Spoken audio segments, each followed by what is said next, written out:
Karen Thompson had always been a dreamer. Growing up in a small town in Ohio, she spent most of her childhood flipping through travel magazines and watching documentaries about faraway places. Her bedroom walls were covered with posters of iconic landmarks: the Eiffel Tower, the Pyramids of Giza, and of course, Buckingham Palace. For as long as she could remember, London had topped her list of must-visit destinations. It wasn't just the history or the architecture that fascinated her. It was the idea of stepping into a world so different from her own. Finally, after years of saving every penny from her job at the local cafe, Karen booked her ticket to England. She spent weeks planning her trip, mapping out all the famous spots she wanted to see. But nothing excited her more than the thought of visiting Buckingham Palace. She imagined herself walking through the grand gates, surrounded by tourists, snapping photos and marveling at the royal guards standing tall and proud. Karen even bought a fancy camera for the occasion, determined to capture every moment of her adventure. The morning she arrived at Buckingham Palace, Karen felt like she was living in one of her daydreams. The sun was shining brightly, casting golden rays over the historic building. Tourists bustled around, chatting excitedly in different languages. Karen joined the crowd, clutching her camera tightly as she approached the palace gates. Her heart raced with anticipation. This was it, the moment she'd been waiting for. As she stood there, taking in the sight of the palace, her attention quickly shifted to the royal guards stationed nearby. They were impossible to miss, dressed in their striking red tunics and towering bearskin hats. Their faces were expressionless, their postures perfectly straight. To Karen, they looked like statues come to life. She couldn't help but feel a mix of awe and curiosity. What did they think while standing there for hours? Did they ever get bored? Or hungry? Thirsty? Her friends, who were traveling with her, pointed out how disciplined the guards seemed. "They don't move no matter what," one of them said. "People try to make them laugh all the time, but they never break character." Karen listened intently, intrigued by the challenge. She had seen videos online of tourists attempting, and failing, to get reactions from the guards. Something inside her sparked. Maybe she could be the one to finally crack their stoic demeanor. After all, she had always considered herself good at making people laugh. Why not give it a shot? With a mischievous grin, Karen stepped closer to one of the guards. He stood motionless, his gaze fixed straight ahead, as if he didn't notice the swarm of tourists around him. Karen waved her hand in front of his face, giggling nervously when he didn't react. Emboldened by his lack of response, she leaned in slightly, trying to catch his eye. Still nothing.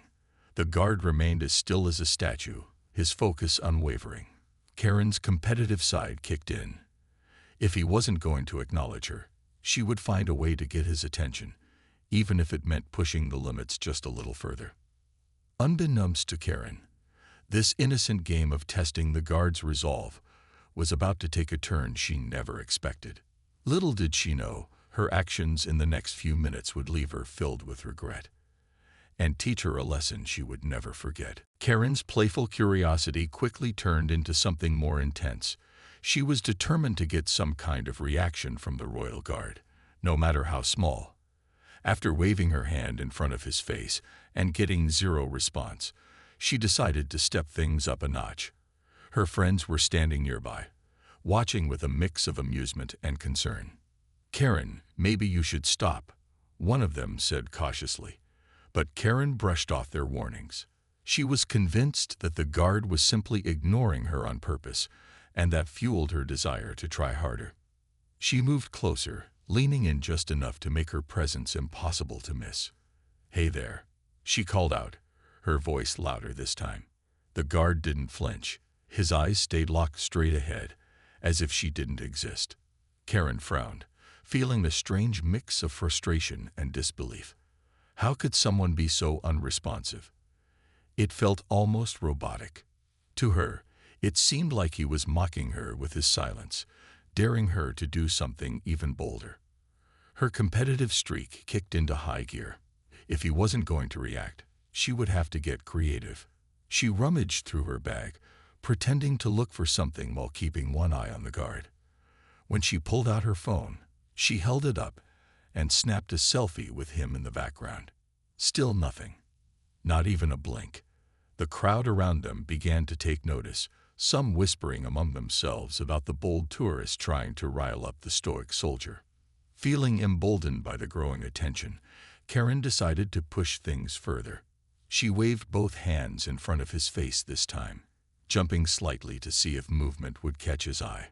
Again, no reaction. Her friends exchanged nervous glances, urging her under their breath to back off. But Karen wasn't listening anymore.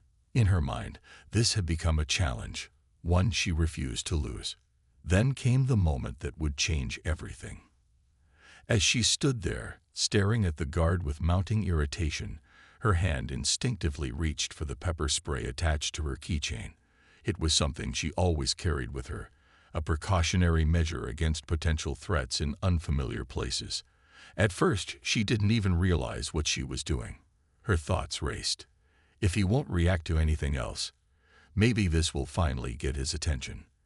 The idea seemed absurd, even to her, but before she could fully process it, she found herself holding the small canister in her hand. She hesitated for a split second, glancing around to see if anyone was paying close attention. Most people were busy taking pictures or chatting among themselves, completely unaware of the storm brewing inside Karen's head. Her heart pounded as she aimed the pepper spray toward the guard. A tiny voice in the back of her mind screamed at her to stop, but it was drowned out by her impulsive need to win this bizarre standoff. With a quick motion, she pressed the button, releasing a fine mist into the air. Time seemed to slow down as the cloud drifted toward the guard's face. For a brief moment, Karen thought she might actually succeed in breaking his composure. But then reality hit her like a freight train. The guard immediately doubled over, coughing violently as tears streamed down his face. Panic surged through Karen's body as she realized what she had done. This wasn't just a game anymore. It was real. She hadn't been dealing with some indifferent character in a costume. She had harmed a human being who was simply doing his job. The weight of her actions crashed down on her all at once, leaving her paralyzed with shock and regret. As chaos erupted around her, Karen's mind raced. What had she been thinking? How could she have let things escalate so far? The playful mischief that had driven her moments ago now felt reckless and cruel, and as security personnel rushed toward her, their expressions stern and unforgiving, Karen knew she was about to face consequences far greater than she could have imagined. The moment the pepper spray hit the guard, everything changed. The once stoic figure, who had seemed so untouchable and unshakable, suddenly doubled over in pain. His hand instinctively shot up to his face as he began coughing violently, struggling to breathe through the burning sensation that now engulfed his eyes and throat. Karen froze, her fingers still clutching the small canister of pepper spray. Her heart pounded in her chest like a drum, each beat echoing louder than the last. She had never seen anyone react this way before, certainly not because of something she had done. For a split second, time seemed to stand still. Tourists nearby gasped in shock, some stepping back while others rushed forward to help the guard. A few people shouted for someone to call an ambulance, their voices sharp with panic. Others pointed accusingly at Karen, their expressions a mix of disbelief and anger. "What did you just do?" one woman exclaimed, her tone dripping with outrage. Karen's stomach churned as she realized the magnitude of what she had unleashed. This wasn't just a harmless prank or a silly attempt to get a reaction anymore. It was a full-blown emergency. The guards' colleagues sprang into action almost immediately. Two of them hurried over to assist their fallen comrade, shouting orders to clear the area and shield him from further harm. One knelt beside him, gently guiding him away from the crowd, while another radioed for medical assistance. Their movements were swift and precise, but there was no mistaking the tension in their voices. These weren't robots dressed in red coats. They were real people, bound by duty and camaraderie, protecting one of their own. As the chaos unfolded around her, Karen felt completely out of place. Her earlier bravado evaporated, replaced by a suffocating wave of guilt and dread. She looked down at the pepper spray in her hand, horrified by its presence. It had been a tool she carried for safety, a precaution against potential dangers. But now it felt like a weapon she had wielded recklessly. Her mind raced with questions. Why had she thought this was okay? What made her believe she could cross such a line without consequences? Before she could process anything further, security personnel descended on her like a storm. They moved quickly, surrounding her with stern faces and firm voices. "Step aside, ma'am," one officer commanded, his tone leaving no room for argument. Another officer grabbed her arm lightly but firmly, pulling her away from the scene. Karen didn't resist. She couldn't.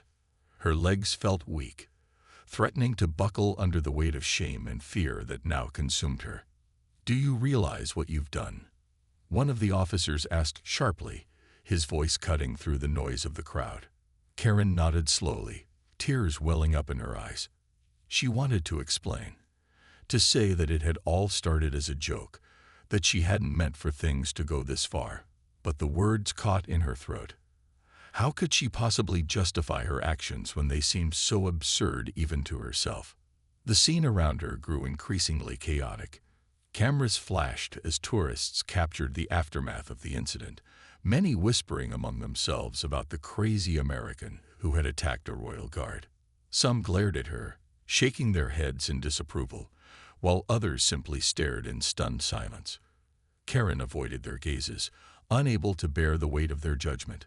All she could focus on was the image of the guard struggling to recover, his dignity stripped away in front of hundreds of onlookers, all because of her. By the time she was escorted away from the palace gates, Karen's hands were trembling uncontrollably. The bright sunlight that had greeted her earlier now felt harsh and unforgiving, casting long shadows across the ground.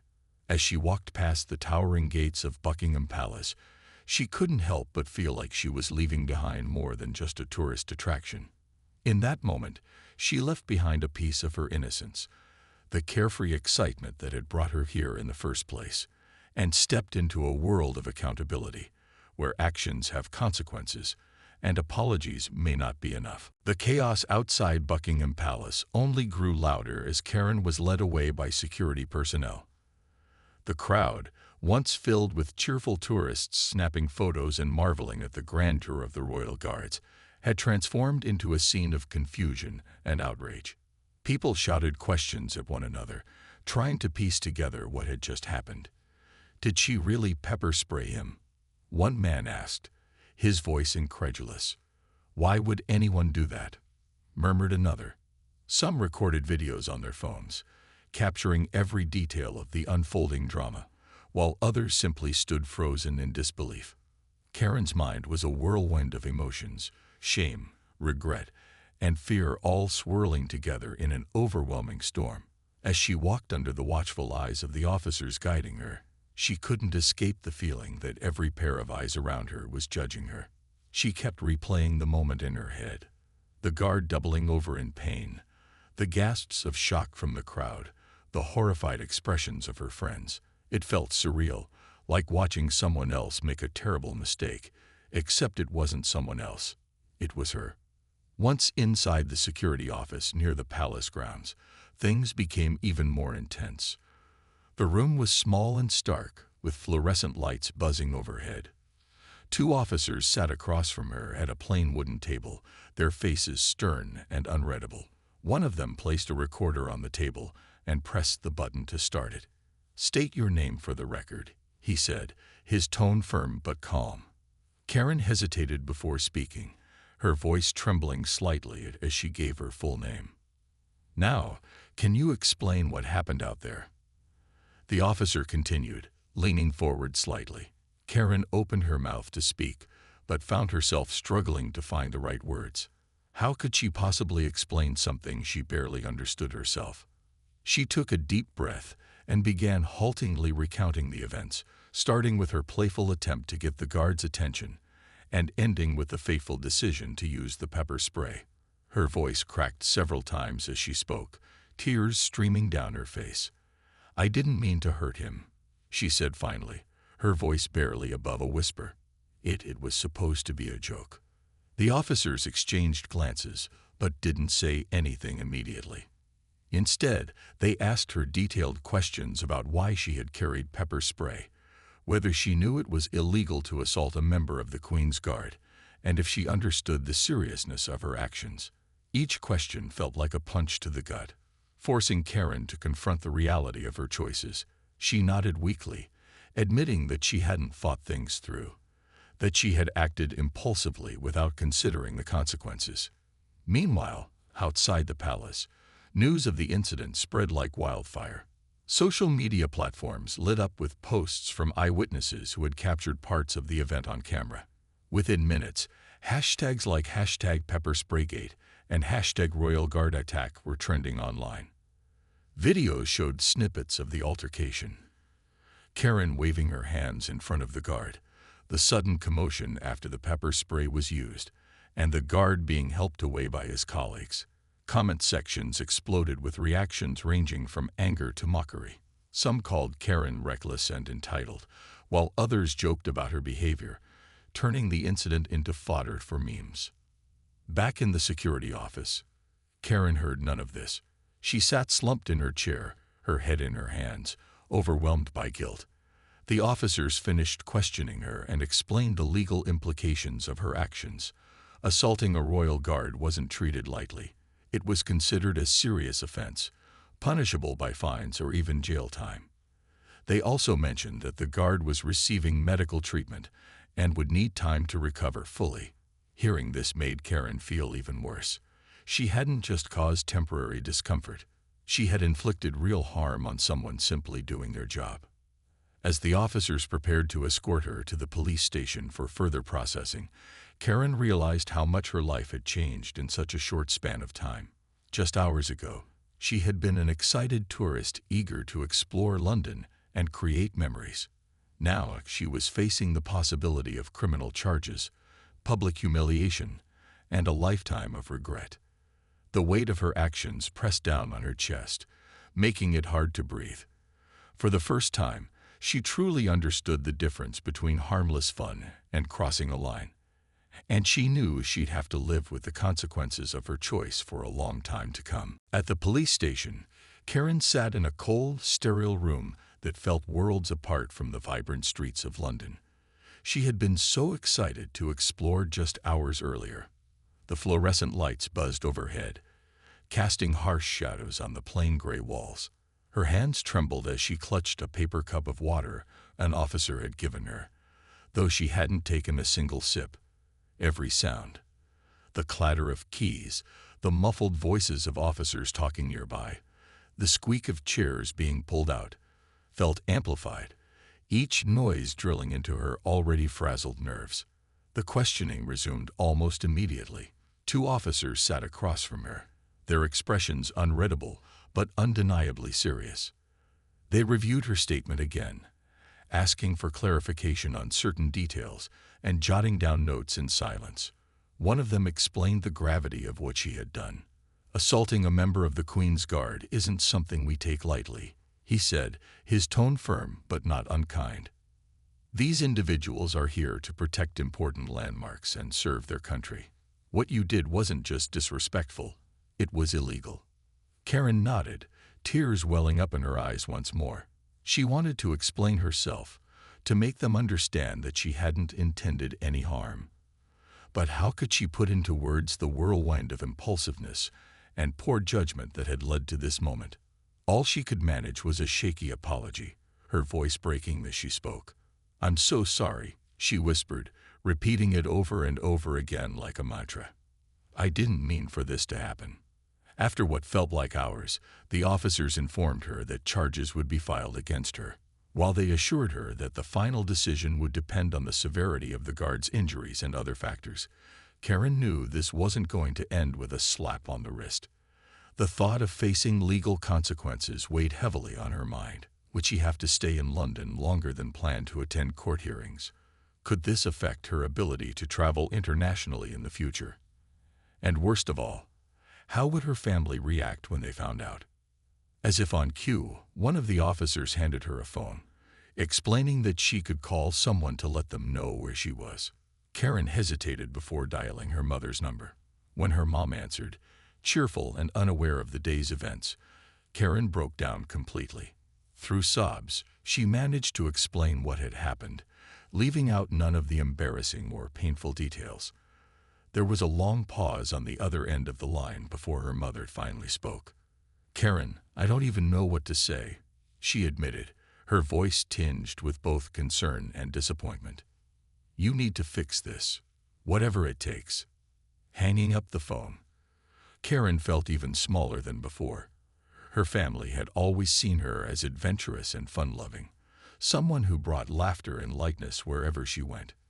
Now, she worried she'd become known as the person who made a reckless mistake, a label she feared might stick forever. As the officers processed her paperwork, taking her fingerprints and snapping a mugshot photo, Karen couldn't help but feel like she was living someone else's nightmare. Later that evening, after being released on bail pending further investigation, Karen returned to the hotel where she was staying with her friends. The walk back felt endless, every step heavier than the last. When she walked into the lobby, her friends looked at her with a mix of pity and frustration. "We tried to tell you to stop," one of them said softly, shaking their head, "but you wouldn't listen." Karen didn't argue. She knew they were right. Instead, she retreated to her room, collapsing onto the bed as exhaustion washed over her. That night, sleep eluded her. She lay awake staring at the ceiling, replaying the day's events in her mind. The guard's pained expression haunted her thoughts, as did the angry faces of the crowd and the stern voices of the officers. For the first time in her life, Karen realized the ripple effect of her actions, not just on herself, but on everyone involved. She had hurt someone physically, disrupted countless tourists' experiences, and tarnished her own reputation. The weight of it all pressed down on her chest, making it hard to breathe. But amid the guilt and fear, a small spark of determination began to flicker inside her. If she couldn't undo what had happened, maybe she could find a way to make amends. Maybe she could turn this terrible situation into an opportunity to grow, to learn humility, accountability, and respect. It wouldn't erase the past, but it might give her a chance to rebuild some of what she had broken. With that fragile hope tucked away in her heart, Karen drifted off to sleep, knowing the road ahead wouldn't be easy, but perhaps, just perhaps, it could lead to redemption. The next morning, Karen woke up to a flood of notifications on her phone. News outlets had picked up the story, and by now, it was everywhere. Headlines like "Tourist Assaults Royal Guard with Pepper Spray" and "American Visitor Sparks Outrage at Buckingham Palace" dominated social media feeds. Videos of the incident, captured by bystanders, were circulating online, accompanied by heated debates about cultural insensitivity and respect for authority. The comment sections were brutal. Some called her reckless, others labeled her entitled, and a few even joked about her actions, turning the moment into memes that mocked her behavior. Karen scrolled through the posts with trembling hands, her stomach sinking lower with each passing second. Seeing herself reduced to a punchline or vilified as the disrespectful American tourist stung deeply. It wasn't just strangers criticizing her. People back home in Ohio had seen the news too. Friends from high school, acquaintances she hadn't spoken to in years, and even former coworkers weighed in, sharing their thoughts publicly or privately, messaging her with questions.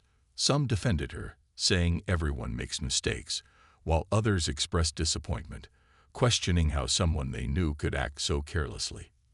Feeling cornered and overwhelmed, Karen decided she needed to take responsibility. She couldn't undo what had happened, but she could try to make things right.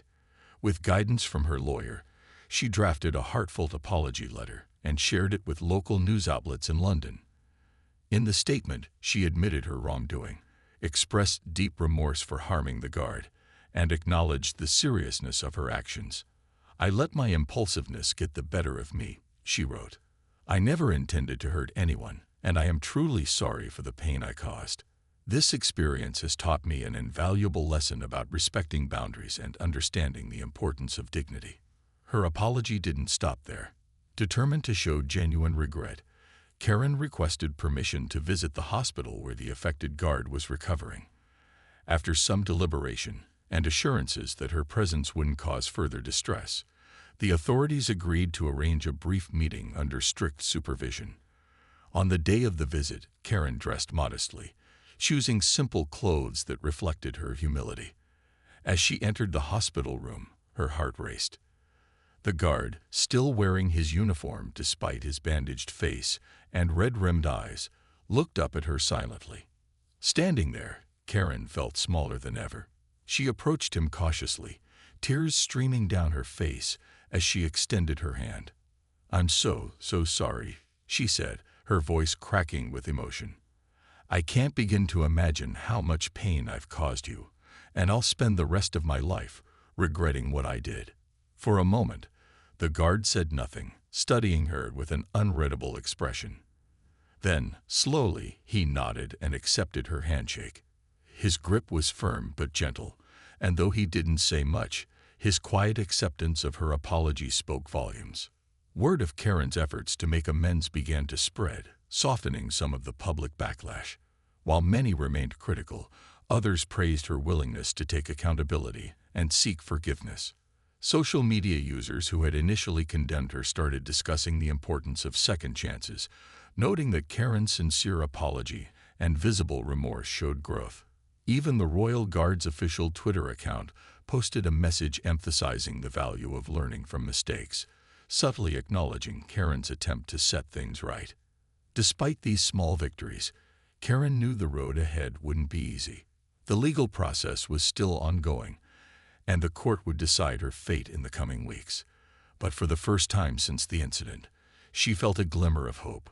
By owning up to her actions and actively seeking forgiveness, she had taken the first step toward rebuilding trust, not just with the guard and the public, but with herself. Though the scars of this experience would linger, Karen resolved to use it as a turning point, vowing to approach life with more thoughtfulness and empathy moving forward. Weeks after the incident, Karen returned to Ohio, her suitcase heavier not with souvenirs, but with the weight of everything she had learned. The legal proceedings in London had concluded with a fine and a formal warning, sparing her from jail time, but leaving her with a permanent mark on her record. It was a sobering reminder of how one impulsive decision could ripple through life, altering its course in ways she never imagined. Back home, Karen found herself avoiding social gatherings, dreading the inevitable questions about her trip. Yet, as days turned into weeks, she realized that retreating wasn't going to help her heal or make amends. Determined to turn her regret into action, Karen began volunteering at a local community center. At first, she kept her reasons private, simply helping out wherever she was needed, organizing book drives, assisting with after-school programs for kids, and teaching basic photography skills during weekend workshops. But as she grew more comfortable, she started sharing her story with small groups, using her experience as a cautionary tale about cultural sensitivity and accountability. Her talks resonated deeply, especially with younger audiences who were eager to hear about her journey from recklessness to redemption. One day, while leading a workshop for high school students, Karen decided to open up fully. She stood before the group, holding up a printed photo of Buckingham Palace, the same one she had taken on that fateful morning, and recounted every detail of what happened. She didn't sugarcoat anything, admitting her mistakes openly and describing the humiliation, guilt, and lessons that followed. "I thought I was being funny," she told them, her voice steadied despite the lump in her throat. "But my actions hurt someone who was just doing their job. That's something I'll carry with me forever." To her surprise, the students listened intently, many nodding along or asking thoughtful questions. One girl raised her hand and asked, "Do you think people will ever forgive you?" Karen paused, considering the question carefully. "Some might," she replied honestly. "Others won't. And that's okay, because forgiveness isn't really the point. What matters is that I learned from this and tried to become better. If my story helps even one person think twice before acting impulsively, then maybe some good can come out of it." Her efforts didn't stop there. Inspired by the positive feedback from her workshops, Karen reached out to travel organizations and schools, offering to speak about responsible tourism. She collaborated with educators to create presentations that highlighted the importance of respecting cultural differences and understanding the significance of landmarks like Buckingham Palace. Her message was simple yet powerful. Traveling is a privilege, not a right, and it comes with responsibilities. As months passed, Karen noticed subtle changes within herself. The shame that once consumed her began to fade, replaced by a sense of purpose. She no longer saw herself solely as the woman who pepper-sprayed a royal guard. Instead, she viewed herself as someone working hard to grow from her mistakes. Friends and family noticed the shift too, praising her for channeling her regret into meaningful action. Even her mother, who had initially struggled to understand what had happened, expressed pride in how far Karen had come. Still, Karen knew she couldn't undo the past. The viral videos and memes continued to pop up occasionally, reminding her of the moments she wished she could erase. But rather than letting those reminders drag her down, she used them as motivation to keep moving forward. Every time someone tagged her in a post or commented on her behavior, she responded with grace, thanking them for holding her accountable and reiterating her commitment to learning and growth. By the end of the year, Karen's story had spread beyond her hometown. Local news outlets featured her transformation, highlighting her volunteer work and advocacy efforts. While some critics remained skeptical, dismissing her actions as damage control, others applauded her determination to rise above her misstep. For Karen, the validation wasn't what mattered most. It was the knowledge that she was actively contributing to something greater than herself. Though the scars of her mistake would always linger, Karen embraced them as part of her journey. They served as a constant reminder of the power of accountability and the resilience of the human spirit. And as she looked ahead to the future, she did so with hope, knowing that even the most painful experiences could lead to growth, if you're willing to face them head-on. Months turned into a year, and Karen's life began to settle into a new rhythm. The stain of the incident still lingered, but it no longer defined her. Instead, she had transformed it into a catalyst for personal growth and meaningful change. Her days were filled with purpose. Teaching workshops, speaking at community events, and mentoring young travelers about the importance of cultural awareness. What started as an attempt to make amends had evolved into a mission to inspire others to approach the world with respect and humility. Karen's reputation slowly shifted too. While some people online continued to associate her name with that infamous moment, many began to see her differently, as someone who had faced her mistakes head-on and worked tirelessly to learn from them.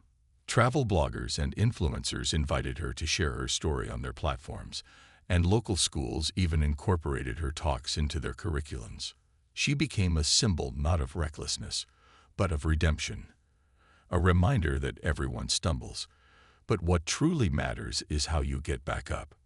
One evening, after a particularly impactful workshop, Karen received an email that caught her off guard. It was from the Royal Guard she had pepper-sprayed. At first, she thought it might be official correspondence or another formality related to the case, but as she read further, her eyes widened in disbelief. The guard, whose name was James, wrote to thank her, not for causing him pain, but for taking responsibility afterward. "Your apology meant a lot to me," he said in the message. "It takes courage to admit when you're wrong, and I believe you've grown from this experience." The note ended with an invitation. James asked if Karen would consider visiting London again someday, not to dwell on the past, but to see the city through fresh eyes. He mentioned that he occasionally volunteered at youth programs, teaching children about discipline and service, and thought they might collaborate in the future. For Karen, the email felt like closure wrapped in hope. She replied immediately, expressing her gratitude and promising to visit once she felt ready. That promise stayed with her, fueling her determination to keep improving herself. Over time, Karen saved enough money to plan a return trip to London, not as a tourist this time, but as someone eager to give back. When she finally stepped off the plane, she was greeted by familiar sights and sounds, but everything felt different. Gone was the carefree excitement of her first visit. In its place was a deep appreciation for the culture and history surrounding her. During her stay, Karen met with James, who welcomed her warmly. They spent hours talking, sharing stories about their lives since the incident.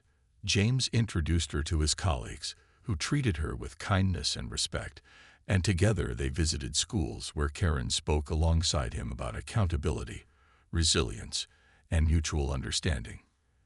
The experience was cathartic, not just for Karen, but for those who heard their story.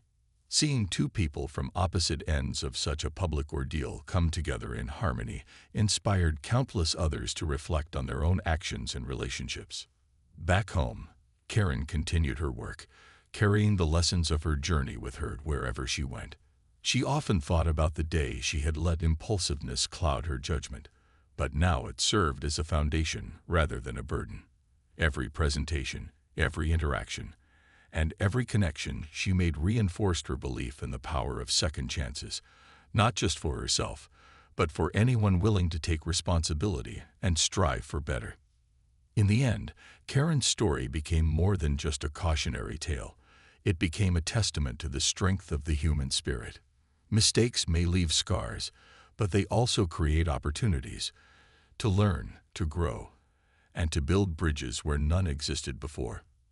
And though Karen would always carry the memory of that fateful day at Buckingham Palace, she wore it not as a badge of shame, but as proof that even the most painful chapters can lead to brighter beginnings.